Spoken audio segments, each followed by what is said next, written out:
Hello dear student, इस video में हम पढ़ेंगे मार्कोनिकोव और प्रतिमार्कोनिकोव। ठीक है ना। जो मार्कोनिकोव नियम होता है,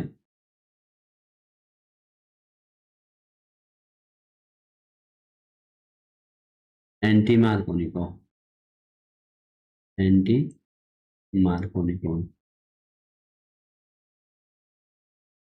जो नियम होता है, रूल, ठीक है, के बारे में हम इस वीडियो में पढ़ेंगे। तो सबसे पहले पढ़ेंगे मार्कोनिकोव का नियम। मार्कोनिकोव का नियम है, ये आपने 11वीं क्लास में भी पढ़ा है। जब कोई असममित अविकर्मक, अविकर्मक जो रिएजेंट है वो खुद में क्या है, एक असममित है, क्योंकि इसमें जैसे HBr है ना, HBr, तो HBr में आप देख रहे हैं कि H क्या है, हमारा पॉजिटिव होता है और Br नेगेटिव होता है। तो ये अविकर्मक भी हमारा क्या है, असममित अविकर्मक। किसी असममित एल्कीन पर, एल्कीन भी हमारी क्या होनी चाहिए, असममित। जैसे हमारी है CH3 CH double bond CH2। तो असममित एल्कीन इस प्रकार होती है कि जैसे इसकी सिमेट्री आप देख रहे हैं ना, इस तरफ दो एल्काइल समूह है, इस समय एक, इस तरफ एक है, राइट हैंड साइड में एक ही जो एल्किल ग्रुप है, यहाँ दो एल्किल ग्रुप है। तो ये क्या है, ये असममित है। तो एल्कीन भी हमारी क्या होनी चाहिए, असममित। और इस पे क्या करता है, योगात्मक अभिक्रिया है, माने योग होना जरूरी है।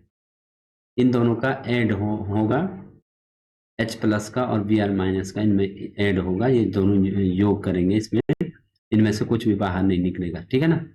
तो अविकर्मक का ऋणात्मक भाग, अब देखो ये ऋणात्मक भाग कहाँ जाएगा, ऋणात्मक भाग उस कार्बन परमाणु से जुड़ता है जिस पर हाइड्रोजन परमाणु की संख्या कम होती है। अब यहाँ देख रहे हो, इनके बीच देखना है हमने, डबल बॉन्ड के बीच यहाँ, तो हाइड्रोजन परमाणु की संख्या किस पे कम है, इस पे। तो ऋणात्मक भाग यहाँ जुड़ेगा और H यहाँ जुड़ेगा। अभी इस रिएक्शन को हम आगे देखते हैं। ये देखो, यहाँ पे देखिए, ये हमारी प्रोपीन है। यहाँ हमने कहा ये क्या होनी चाहिए, असममित एल्कीन होनी चाहिए। डबल बॉन्ड को एल्कीन कहते हैं, एल्कीन है ये, और ये असममित है। तो इसके बीच जो रिएक्शन होगा, यहाँ पे जो ऐड वाली रिएक्शन होगी वो इसके बीच होगी। तो ये इसमें ये H+ है, ये Br- है, ये इलेक्ट्रॉन नेगेटिव होता है ना, तो हाइड्रोजन के जो इलेक्ट्रॉन को वो अपनी ओर खींच लेता है। जो सहसंयोजी कोवेलेंट बॉन्ड के जो इलेक्ट्रॉन है, जो HBr में होता है ना, H और Br ये आपस में जुड़े हुए, तो ये इलेक्ट्रॉन जो इसकी तरफ चले जाते हैं, तो इलेक्ट्रॉन की डेंसिटी इसकी तरफ हो जाती है। इस पे Del- आता है और इस पे Del+ आता है। ठीक है ना। तो ये प्लस, ये असममित एल्कीन। तो यहाँ पे क्या कह रहे हैं कि जब कोई असममित अभिकर्मक जैसे HBr किसी असममित एल्कीन पर योगात्मक अभिक्रिया, इन दोनों का योग होगा, तो अभिकर्मक का जो ऋणात्मक भाग है उस कार्बन से जुड़ता है जिस पर हाइड्रोजन परमाणु की संख्या कम होती है। तो ये इस वाले कार्बन पे जुड़ेगा इधर, और ये H जुड़ेगा इस वाले कार्बन पे। ठीक है। तो इस प्रकार जो हमारा प्रोडक्ट बनेगा, ये CH3 तो एज इट इज रहेगा जैसे था, लेकिन इस CH पे क्या जुड़ गया, यहाँ Br। ठीक है।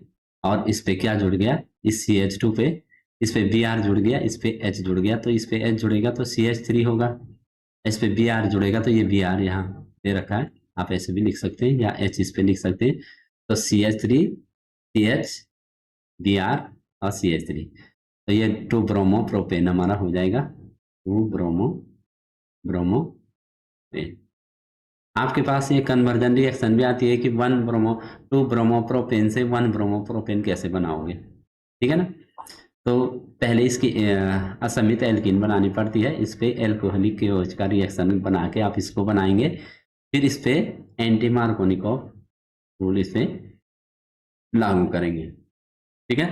तो प्रति मार्कोनिकोव में क्या होता है, या परऑक्साइड प्रभाव या खरास प्रभाव भी कहते हैं इसको, खरास इफेक्ट, खरास इफेक्ट, खरास प्रभाव भी इसी को कहते हैं। ठीक है। और परऑक्साइड प्रभाव भी कहते हैं। परऑक्साइड की उपस्थिति में क्या होता है, जब योगात्मक अभिक्रिया पेरोक्साइड की उपस्थिति में होती है तो ऋणात्मक भाग उस कार्बन से जुड़ता है जिस पर हाइड्रोजन परमाणु की संख्या अधिक होती है। यह केवल HBr के लिए के साथ होता है।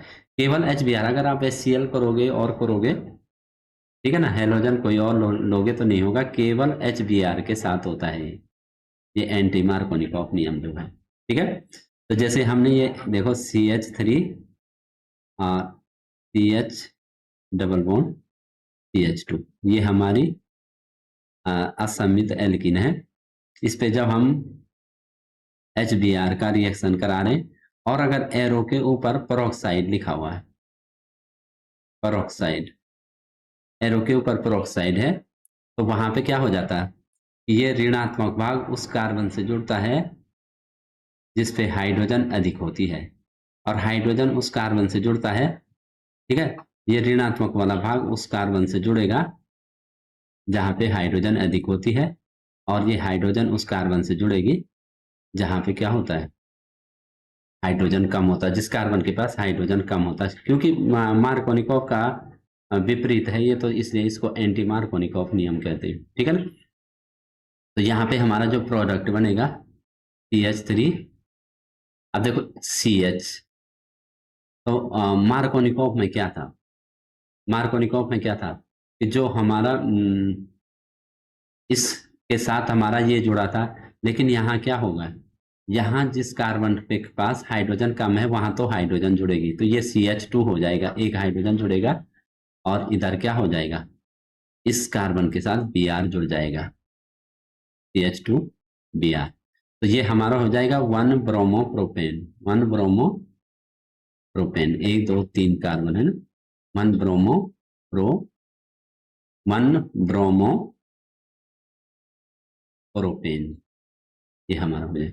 अब यहीं पे कन्वर्जन रिएक्शन आता है कि 1 ब्रोमोप्रोपेन से 2 ब्रोमोप्रोपेन कैसे बनाओगे, या 2 ब्रोमोप्रोपेन से 1 ब्रोमोप्रोपेन कैसे बनाओगे। तो ये रिएक्शन भी आप इसमें कर सकते हैं, समझ रहे हैं ना।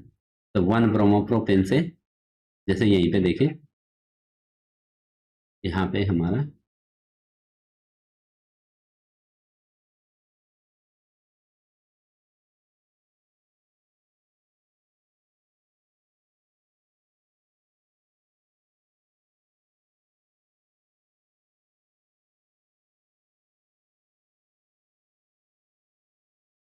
जैसे 2 ब्रोमोप्रोपेन हमने बनाए मार्कोनिकॉफ के नियम से, ठीक है ना। जैसे ये हमारा है CH3 CH double bond CH2, इसकी रिएक्शन हमने HBr से कराई ना, HBr से, तो कोई पेरोक्साइड यहाँ पे नहीं है। तो समझो मार्कोनिकॉफ नियम लगेगा कि ये हाइड्रोजन, हाइड्रोजन वहां जुड़ेगी उस कार्बन से जिसके पास हाइड्रोजन ज़्यादा है, ये इससे जुड़ेगा, और ये ब्रोमीन उससे जुड़ेगा जिस कार्बन के पास हाइड्रोजन कम है। तो इसके अनुसार तो ऐसे हो जाएगा, मार्कोनिकॉफ के अनुसार ये हो जाएगा CH3 CH, और यहाँ पे क्या जा रहा है Br। अभिकर्मक का जो ऋणात्मक वाला भाग कहाँ जुड़ता है, उस कार्बन से जुड़ता है जिस पर हाइड्रोजन की संख्या, परमाणु की संख्या, ऋणात्मक भाग की बात करें, ऋणात्मक भाग, ये तो प्रति मार्कोनिकॉफ है ना यहाँ पे, तो मार्कोनिकॉफ से बता रहे हैं हम, ये देखो मार्कोनिकॉफ बता रहे हैं यहाँ पे, ठीक है। यहीं पे देख लो मार्कोनिकॉफ वाला, ये मार्कोनिकॉफ वाला, ये आप यहाँ पे देख लो,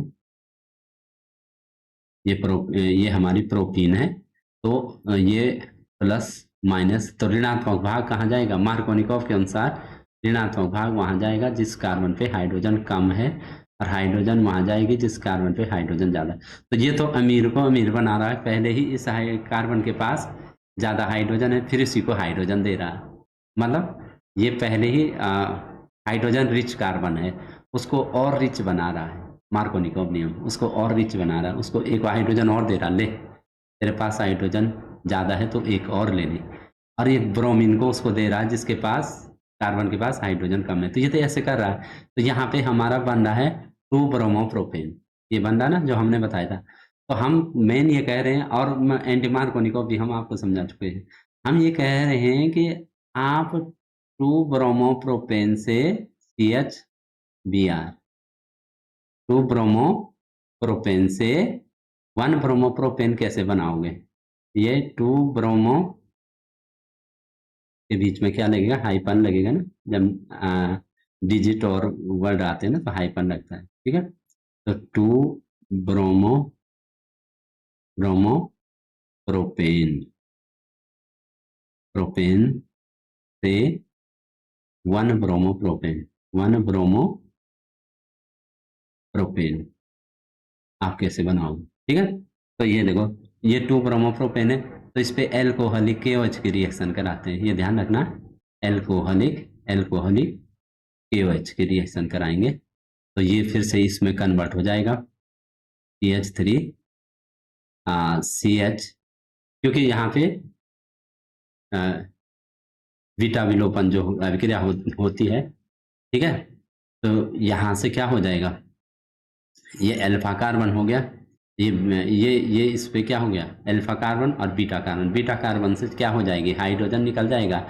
अल्फा कार्बन से ये ब्रोमीन ग्रुप निकल जाएगा, तो इसमें बीटा विलोपन होगा। तो इसमें एल्कोहलिक KOH की जब हम रिएक्शन कराते हैं तो यहाँ से हाइड्रोजन निकल जाएगा, ये ब्रोमीन निकल जाएगा, HBr माइनस HBr हो जाएगा, है ना। बीटा विलोपन है, बीटा हाइड्रोजन जो है ये अल्फा कार्बन अल्फा हाइड्रोजन, इसके पास बीटा 2 है, ये भी बीटा, ये अल्फा कार्बन हो गया, तो अल्फा कार्बन बीटा हाइड्रोजन, ये बीटा, ठीक है। तो यहाँ से एक बीटा हाइड्रोजन इसके साथ निकल जाता, तो यहाँ पे एक ये निकलेगा, तो यहाँ पे डबल बॉन्ड हो जाएगा, यहाँ CH2 हो जाएगा, फिर से वही हमारा प्रोडक्ट बन जाएगा, प्रोपीन बन जाएगा। और इस पे आप अब एंटी मार्कोनिकोव कर दो, पेरोक्साइड कर दो, तो 1 ब्रोमोप्रोपेन आपका, ये देखो 1 ब्रोमोप्रोपेन आपका पेरोक्साइड प्लस HBr जो ये रिएक्शन है एंटी मार्कोनिकोव। तो यहाँ पे हमारा क्या हो जाएगा, ये सेम ये वाली रिएक्शन हो जाएगी। ये देखो, ये 2 ब्रोमो, ये देखो, ये हम प्रोपीन बना दिए ना। प्रोपीन कैसे बनाएंगे कि जब हम CH3 CHBr 2 ब्रोमोप्रोपीन प्रोपेन की रिएक्शन, प्रोपीन नहीं प्रोपेन, 2 ब्रोमोप्रोपेन की जब रिएक्शन हम किससे कराएंगे, एल्कोहलिक KOH से, एल्कोहलिक KOH से जब रिएक्शन कराएंगे ना तो यहाँ पे बीटा विलोपन होगा, ठीक है। बिहाइड्रो हेलोजनीकरण जो हम कहेंगे, बिहाइड्रो हेलोजनीकरण, ये हेलोजन निकल जाएगा, यहाँ से एक हाइड्रोजन इसके साथ निकल जाएगा, बीटा हाइड्रोजन, क्योंकि ये अल्फा है, ये दोनों बीटा है ना, अल्फा कार्बन बीटा कार्बन पे उपस्थित जो हमारा है हाइड्रोजन, वो बीटा हाइड्रोजन, तो बीटा विलोपन जो अभिक्रिया होती है, तो यहाँ पे फिर से हमारा ये बन जाएगा CH3 CH double bond CH2, क्योंकि इस कार्बन के एक ब्रोमीन जा रहा है, इधर से एक हाइड्रोजन जा रहा है, तो इनके एक एक बॉन्ड कम हो रहे ना, इनके एक एक इलेक्ट्रॉन चले जा रहे हैं, तो एक एक इलेक्ट्रॉन, एक इसका यहाँ पे डबल बॉन्ड बनाएगा, फिर से ये होगा, और फिर अगली रिएक्शन हमारी क्या होगी, ये इसके बाद ये हो जाएगी, ये यहाँ तक पहुँच गए ना। अब HBr करोगे, पेरोक्साइड लिखोगे, तो 1 ब्रोमोप्रोपेन हमारा मिल जाएगा, ठीक है ना। इस प्रकार से ये मार्कोनिकोव और एंटी मार्कोनिकोव जो नियम हैं ये काम आते हैं। 1 ब्रोमोप्रोपेन से 2 ब्रोमोप्रोपेन कैसे बनाओगे, क्योंकि डायरेक्टली आपको पूछा जा सकता है कि मार्कोनिकोव का नियम क्या है या एंटी मार्कोनिकोव का नियम क्या है, ये डायरेक्टली आपको पूछे जा सकते हैं, या आपको डायरेक्टली ऐसा पूछा जा सकता है कि 1 ब्रोमोप्रोपेन से 2 ब्रोमोप्रोपेन आप कैसे बनाओगे। तो समझ गए होंगे सभी बच्चे कि 1 या 2 ब्रोमोप्रोपेन से कैसे बनाओगे। 1 ब्रोमोप्रोपेन से भी पूछ सकते हैं, प्रोपेन से 2 ब्रोमोप्रोपेन भी पूछ सकते हैं, तो फिर वही करना है, ब्रोमोप्रोपेन कैसे बनाओगे, तो फिर वही रिएक्शन करनी है।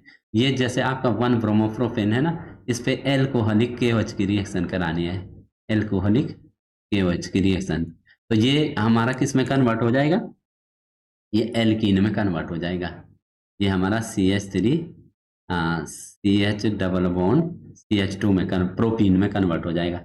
अब फिर इस पे अब देखो, हमने 1 से 2 बनाना ना, तो फिर इस पे क्या करोगे, मार्कोनिकॉफ का नियम लगा दोगे। HBr ऐड करोगे, ये देखो मार्कोनिकॉफ का नियम फिर से लगा दोगे। ये CH3CH HBr करोगे, एरो के ऊपर कुछ नहीं लिखोगे। अगर एरो के ऊपर कुछ नहीं है तो हाइड्रोजन उस कार्बन से जुड़ेगी जिसके पास पहले से ही जो कार्बन पहले से रिच है, हाइड्रोजन रिच है, उसी को फिर से हाइड्रोजन मिल जाएगा और ऋणात्मक भाग उससे जुड़ेगा जिस कार्बन पे हाइड्रोजन कम है, उसको ऋणात्मक, तो फिर हमारा 2 ब्रोमोप्रोपेन बन जाएगा। अगर ये प्रोसेस आपकी समझ में नहीं आई ढंग से, 1 ब्रोमोप्रोपेन से 2 ब्रोमोप्रोपेन या 2 ब्रोमोप्रोपेन से 1 ब्रोमोप्रोपेन, तो कमेंट बॉक्स में जरूर लिखिए, क्योंकि ये मार्कोनिकॉफ और एंटी मार्कोनिकॉफ है और कुछ नहीं है। इनको डायरेक्ट नाम से भी पूछ सकते हैं या आपको कन्वर्जन में पूछ सकते हैं। तो इस वीडियो में इतना ही, अगले मिलते हैं अगली वीडियो में। और अगर आपको समझ में कुछ आया है तो लाइक और सब्सक्राइब जरूर करें। Thank you.